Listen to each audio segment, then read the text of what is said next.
The strangest thing about betrayal is that it rarely comes from strangers. That was the thought running through my mind as I stood beneath a gray October sky, watching the last guests leave my husband's funeral. My name is Claire Bennett, and 3 days ago, I lost the man I had loved for nearly 18 years. Michael Bennett wasn't just my husband. He was my best friend, my partner, and the only person who ever made the enormous Bennett family estate feel like a real home. The funeral had been held on the property, just as Michael had requested years earlier. Hundreds of people came. Business associates, neighbors, friends, and relatives filled the grounds stretching across nearly 50 acres of rolling green land outside Lexington, Kentucky. Everyone spoke about Michael's generosity, his integrity, and the legacy he would leave behind. But while the guests praised him, I couldn't ignore the cold looks coming from his relatives. Richard Bennett, Michael's older brother, barely acknowledged me. His wife, Linda, offered a stiff smile that never reached her eyes. Their son Tyler spent most of the afternoon whispering to family members while glancing in my direction. Something felt wrong, though I told myself it was only grief making me suspicious. After the service ended, I remained near Michael's gravesite while the crowd slowly disappeared. The wind carried the scent of fallen leaves across the estate. I remembered the day Michael and I first walked this property together. Back then, we were newly married, and he had laughed when I called the mansion too large for 2 people. He promised that no matter how big the house was, it would always belong to us. That memory almost made me smile. Almost. Then Richard approached me. His polished black shoes crunched across the gravel path as he stopped a few feet away. "You should probably start making arrangements," he said. His voice was calm, almost casual. "Arrangements for what?" I asked. Richard glanced toward the mansion behind us. "For your future." I stared at him, confused. "I already know what my future is. I'm staying here." A faint smile crossed his face. "We'll see about that." Before I could respond, Linda appeared beside him. "This estate has been in the Bennett family for generations, Claire," she said softly. "Some things have a way of returning to where they belong." My stomach tightened. What exactly is that supposed to mean? Neither of them answered. Instead, they exchanged a glance and walked away. I watched them disappear toward the mansion, a strange feeling settling over me. For the rest of the evening, I tried convincing myself that I was imagining things. Grief does that to people. It turns ordinary conversations into warnings and harmless expressions into threats. Yet later that night, as I sat alone in Michael's study, I noticed something I had never seen before. A leather folder rested on the corner of his desk. It wasn't there the day before. My hands trembled as I reached for it. Attached to the front was a small note written in Michael's unmistakable handwriting. And the moment I read the first line, I realized my husband had known something I didn't. My heart pounded as I stared at the note. Michael's handwriting was unmistakable. The message was short. "Claire, if you are reading this, trust your instincts. Not everyone around you is telling the truth." Beneath those words was a key taped to the inside of the folder along with the number of a safe deposit box at a bank in downtown Lexington. I read the note 3 times before setting it down. Michael had never been dramatic. He was careful, practical, and thoughtful. If he had left me a warning, there was a reason. I spent most of that night sitting in his study, surrounded by books and photographs that suddenly felt like pieces of a puzzle I could not yet solve. The next morning, I woke up exhausted but determined. Before leaving for the bank, I walked through the estate grounds. Workers were already cleaning up from the funeral. The mansion stood exactly as it always had, yet something felt different. Several family members who rarely visited the property were suddenly everywhere. Richard was speaking with accountants near the main entrance. Tyler was directing movers carrying boxes from one wing of the house to another. When I asked what they were doing, Tyler shrugged. "Just getting organized." His answer did not make sense, but nobody seemed interested in explaining anything to me. I drove 40 minutes into town and located the bank. The safe deposit box was real. After verifying my identity, the manager escorted me into a private room. My hands shook as I unlocked the box. Inside were several documents, a flash drive, and a sealed envelope marked with my name. I immediately reached for the envelope. Before I could open it, my phone rang. The caller identification displayed Richard's name. I hesitated before answering. "Claire," he said, "you should come back to the estate. We are having a family meeting." I frowned. "About what?" "About the future of the property." His tone sounded strangely confident. Everyone important is here. Everyone important. The words stung more than I expected. I was Michael's wife, yet somehow Richard was speaking as if I were a guest. I will be there soon, I replied. When I returned to the estate later that afternoon, luxury cars lined the circular driveway. Inside the main hall, nearly a dozen Bennett relatives had gathered around the long dining table. Conversation stopped the moment I entered. Richard stood at the head of the room. Linda sat beside him with a folder in front of her.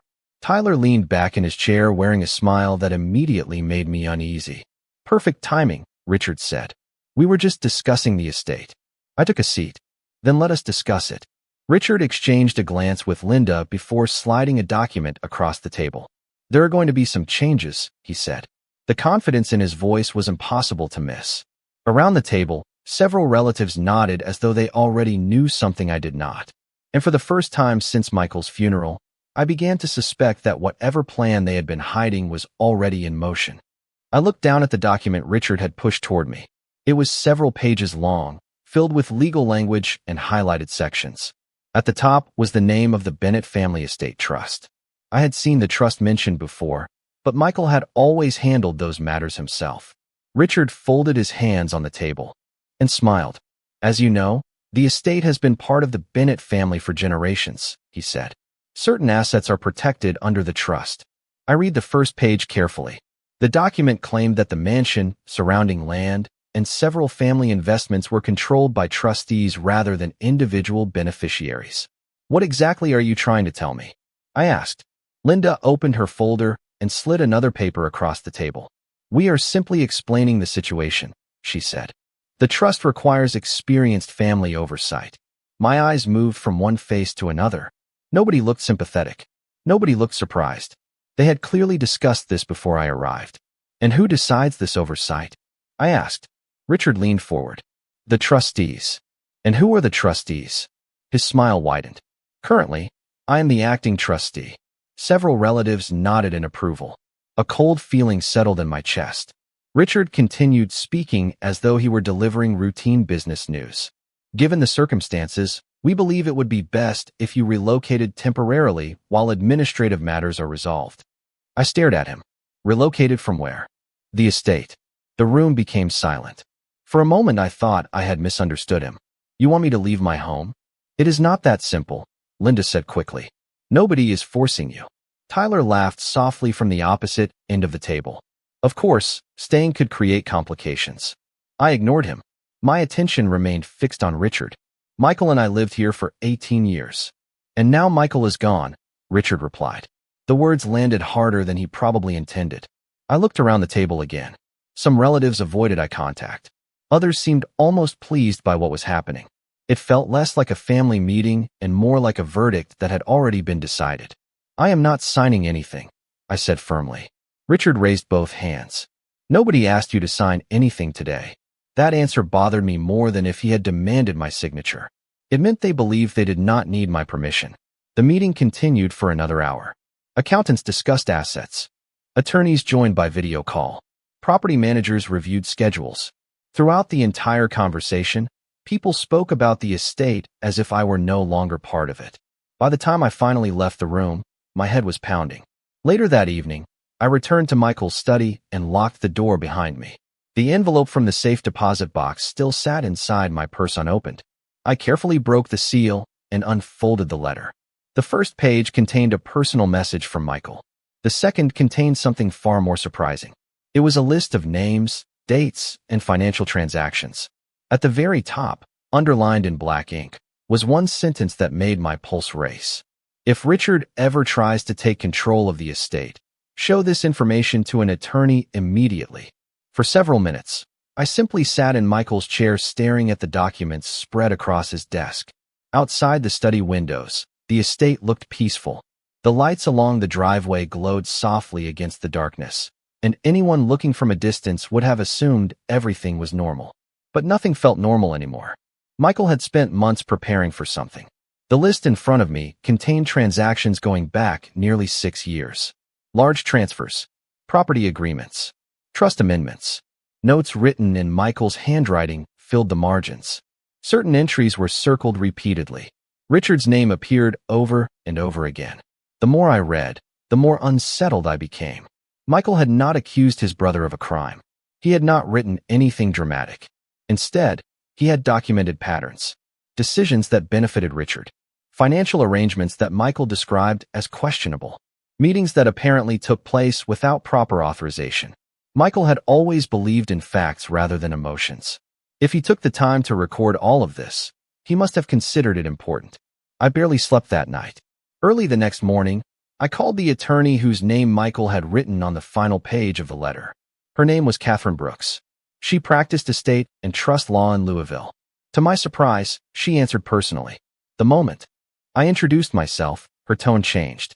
"Claire Bennett?" she asked. "I have been expecting your call." My heart skipped a beat. "You knew Michael?" "Yes," she replied.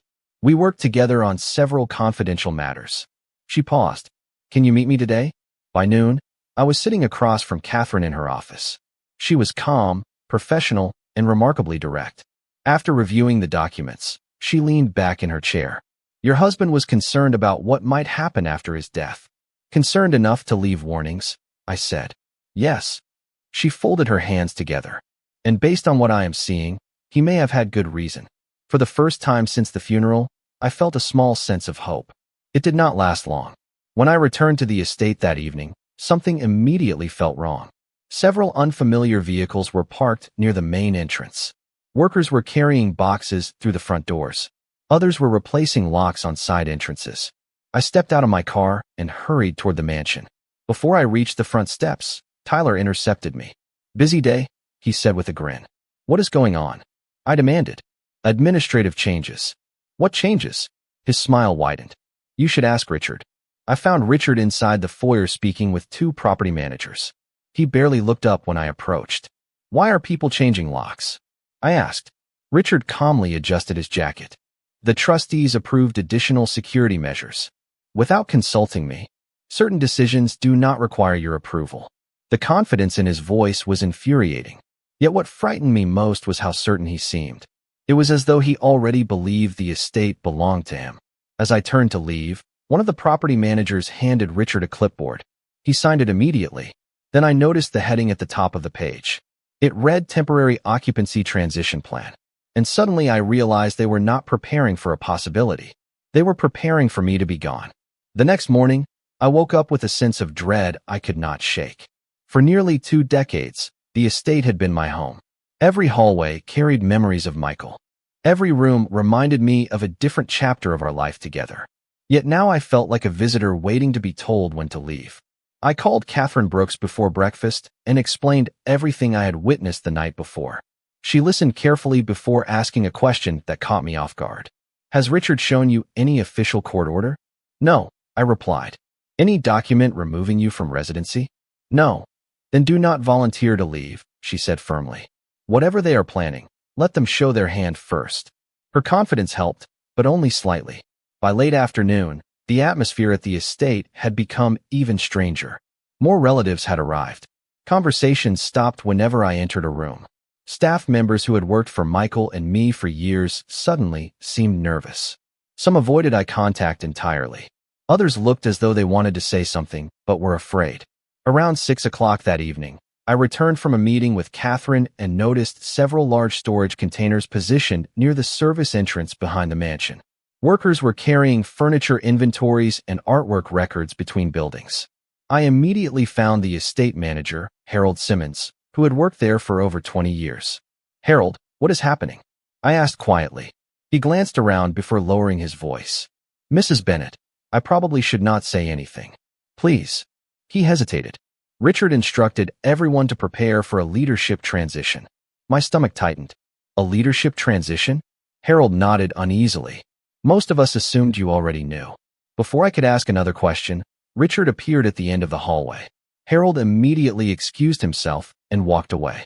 Richard approached with the calm confidence of someone who believed he was already in control. "You seem concerned," he said. "Should I not be?" I asked. "People are reorganizing my home. The estate is bigger than any one person." His answer sounded rehearsed. "Michael understood that." "Do not tell me what Michael understood," I replied. For the first time, irritation flashed across his face. "You are making this more difficult then." Necessary, Claire. Necessary for whom? Richard did not answer. Instead, he handed me a sealed envelope. You should read this. I waited until he walked away before opening it. Inside was a formal letter from attorneys representing the trust. The language was polite but unmistakable. They requested that I vacate certain residential areas of the estate, while ownership and administrative questions were reviewed. The letter stopped short of ordering me to leave, but the message was clear. They wanted me uncomfortable. They wanted me uncertain. Most of all, they wanted me gone. I immediately sent a copy to Catherine. Less than an hour later, she called. This changes things, she said. How? I asked. There was a brief silence on the line. Then Catherine spoke words that made my heart race. Because this afternoon I found something in Michael's records that Richard definitely does not want anyone to see. The following morning, I met Catherine in her office before sunrise. Neither of us wanted to discuss sensitive information over the phone. She already had several folders spread across her conference table when I arrived. The expression on her face told me this was serious. Michael kept extraordinary records, she said as I sat down. Most people do not document things this carefully. She slid a folder toward me. Inside were copies of trust amendments, meeting minutes, and correspondence between attorneys. At first, the documents seemed routine. Then Catherine pointed to a series of signatures.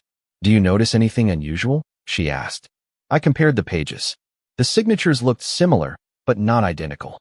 Some of these do not look like Michael's, I said. Catherine nodded.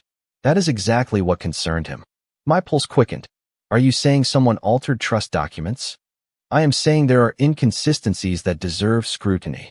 She chose her words carefully, but the implication was obvious. For years, Michael had quietly investigated decisions being made within the family trust. The transactions listed in his notes suddenly made more sense. He had not been preparing for a business disagreement. He had been gathering evidence. Why did he not confront Richard directly? I asked. Catherine sighed. Because he hoped he was wrong. That answer sounded exactly like Michael. He never rushed to judgment. He always wanted proof. We spent nearly 4 hours reviewing records. By the time I left, my emotions were a mixture of grief, anger, and determination. For the first time since the funeral, I felt certain that Michael had left me more than warnings. He had left me a path. Unfortunately, Richard seemed determined to move faster than we could. When I returned to the estate that afternoon, my access card no longer opened the side entrance near the gardens. I tried another door. Nothing. Then another. Still nothing. Confused, I walked toward the main entrance. A security supervisor I had known for years approached me with visible discomfort. Mrs. Bennett, he said quietly. I was instructed to direct all access through the front desk. Since when? I asked. This morning. Every day brought a new restriction. Every day Richard tightened his control a little more. Inside the mansion, I found Linda overseeing inventory teams documenting artwork, furniture, and antiques. She smiled politely when she saw me. Just standard procedures, she said. For what? I asked. Future planning. Her answer was as vague as ever. Yet the confidence behind it was impossible to ignore. That evening, as I walked through the West Wing, I noticed a light shining beneath the door of Michael's old records room. The room was supposed to be locked. Curious, I stepped closer. Voices drifted through the door. Richard was inside. So was Tyler. I could not hear every word, but one sentence reached me clearly. Richard sounded irritated. If Catherine Brooks becomes involved, everything gets more complicated. I froze. They knew about Catherine. And if Richard was worried about her involvement, then whatever Michael had discovered was even more important than I realized. That night, I barely slept. Richard's comment about Catherine repeated in my mind over and over. Until that moment, I had assumed he was simply confident. Now I realized something else. He was nervous. People who believe they are completely safe do not worry about attorneys. The next morning, Catherine called before 8 o'clock. I need you in Louisville, she said. We found another piece of the puzzle. An hour later, I was sitting across from her again. This time there was a new person in the room, a forensic document examiner named Daniel Mercer. Several files were spread across the conference table. Daniel pointed to multiple trust amendments and meeting records. He explained how signatures, dates, and filing sequences sometimes reveal whether documents were created naturally or modified later. I listened carefully, trying to absorb everything. Can you prove anything? I asked. Daniel chose his words carefully. I can say there are enough irregularities to justify a formal review. Catherine nodded. And once a review begins, certain people may be required to explain decisions they made over the years. For the first time, I saw a path forward. It was not a guaranteed victory. It was not even close. But it was a path. Over the next several days, Catherine filed motions requesting access to trust records and internal communications. Richard responded immediately through his attorneys. The legal letters arrived one after another. Every request seemed to trigger another objection. Every objection made Catherine more convinced we were looking in the right place. Meanwhile, life inside the estate became increasingly uncomfortable. Entire sections of the mansion were suddenly restricted. Staff members received new reporting instructions. Tyler acted as though he already owned the property. During one dinner, he openly discussed renovation plans for rooms that Michael and I had designed together. When I challenged him, he simply smiled. You should not get attached to things that are about to change.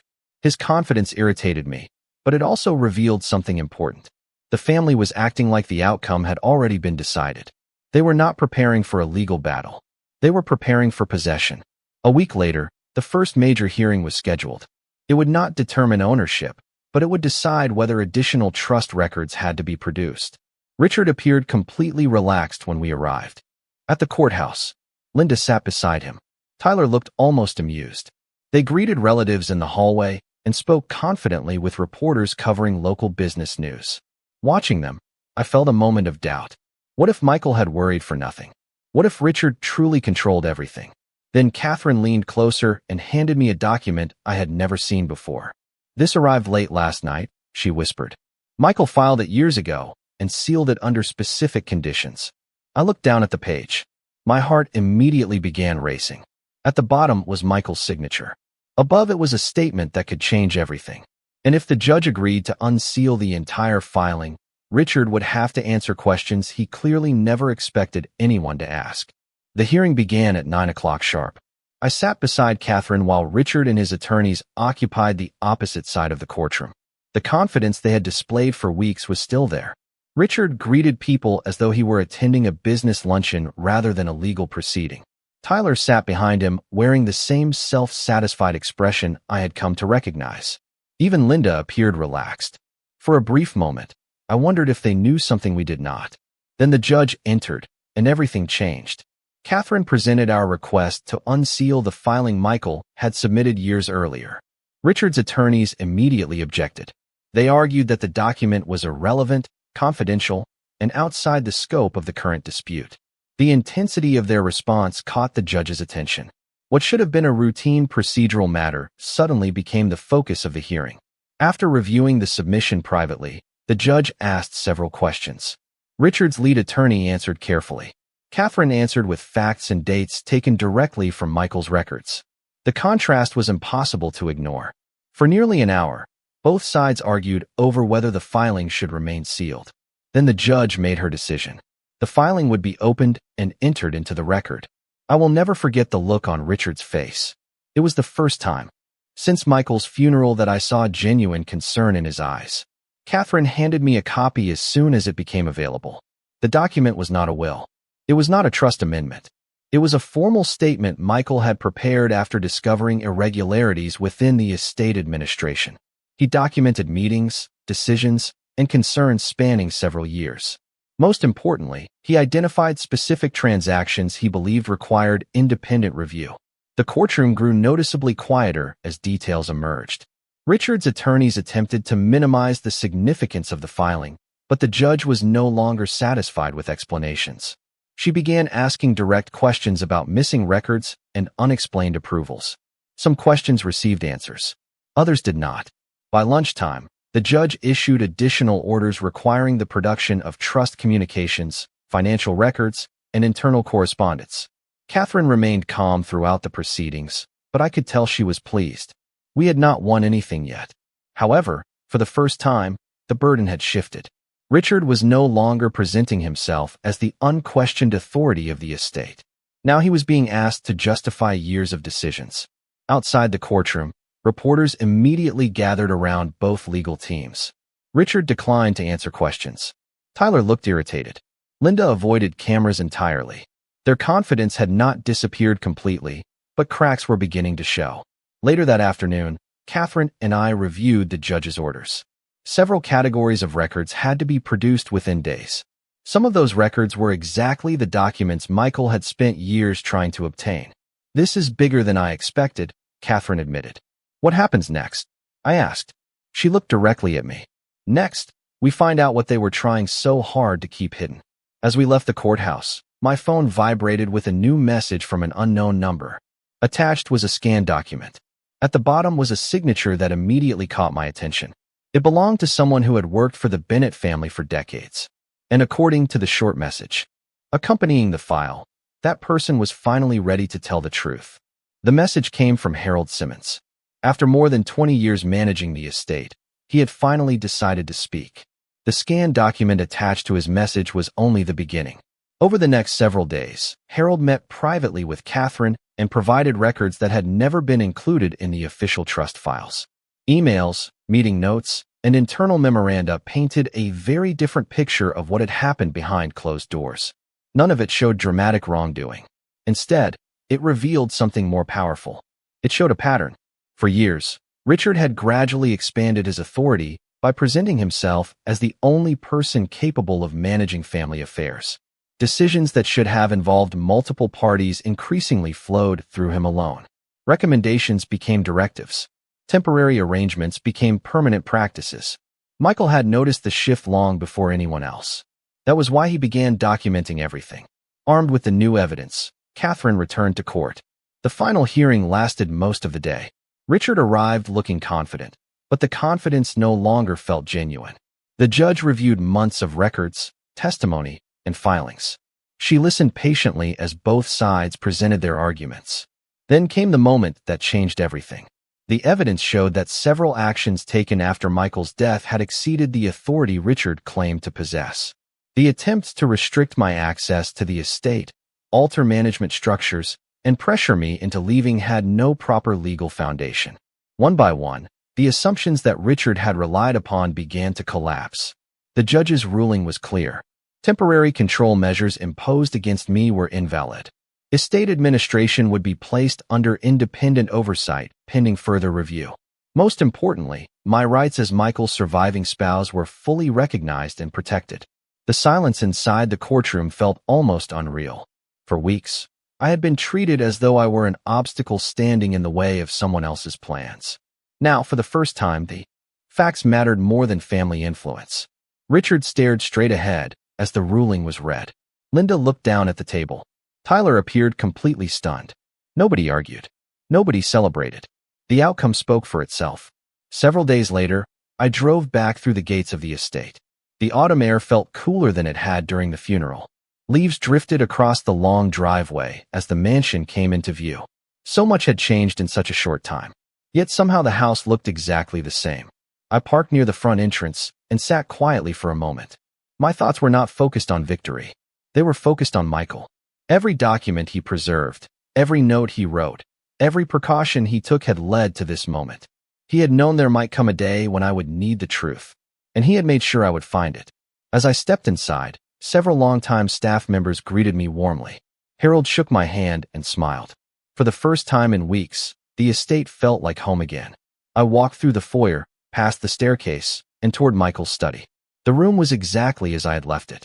Sunlight filtered through the windows and illuminated the desk where this journey had begun. I sat down, opened the top drawer, and found the first note Michael had left for me. Trust your instincts. Not everyone around you is telling the truth. He had been right. But he had also left me something far more valuable than a warning. He left me the truth itself. And in the end, the truth accomplished what power, pressure, and influence never could. It brought me home.